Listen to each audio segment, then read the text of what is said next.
Welcome to ancient warfare. Scythed chariots were designed to break enemy formations by attaching sharp blades to the wheels and sides. When driven through opposing ranks, these spinning blades caused serious disruption.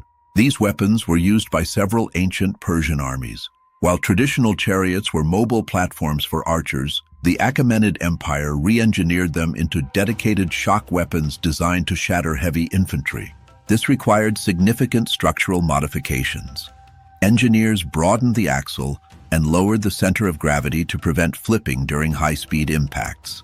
The chassis became an armored turret, turning the vehicle into a single-pilot weapon system. Engineers had to carefully balance the chariot's structure so the added blades didn't destabilize the vehicle. Iron scythes extending up to 3 feet were attached to the axles, with downward-pointing blades under the chassis to cut through anything in their path. Contrary to popular myth, these blades were fixed, not rotating independently. A complex differential gear system did not exist.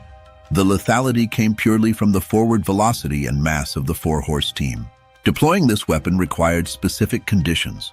Before a battle, Persian laborers often had to level the terrain, removing shrubs and rocks that could snap an axle or derail the charge. At the Battle of Cunaxa in 401 BCE, Prince Cyrus deployed 150 scythed chariots against the royal army, placing them at the front of his line to smash gaps for the cavalry to exploit.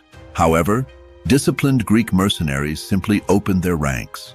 The chariots, often lacking drivers who had bailed out before impact, passed through harmlessly, exposing a critical flaw in the design. 70 years later at Gaugamela, King Darius III placed his hope in 200 upgraded chariots to stop Alexander the Great, spending days leveling the battlefield to ensure maximum speed.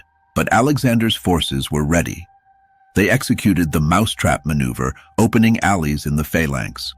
Once inside, the horses naturally slowed, and the chariots were swarmed and neutralized. Despite these tactical defeats, when they did hit, the results were horrifying. Ancient historians vividly describe shields being sheared in half and limbs severed with such speed that soldiers didn't realize they were struck until they fell. Ultimately, the weapon was undone by psychology and inflexibility.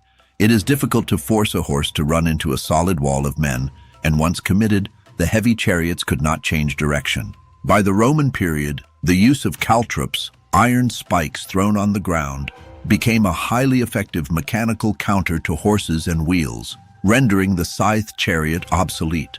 While strategically flawed against disciplined infantry, the scythed chariot remains a terrifying example of ancient shock engineering.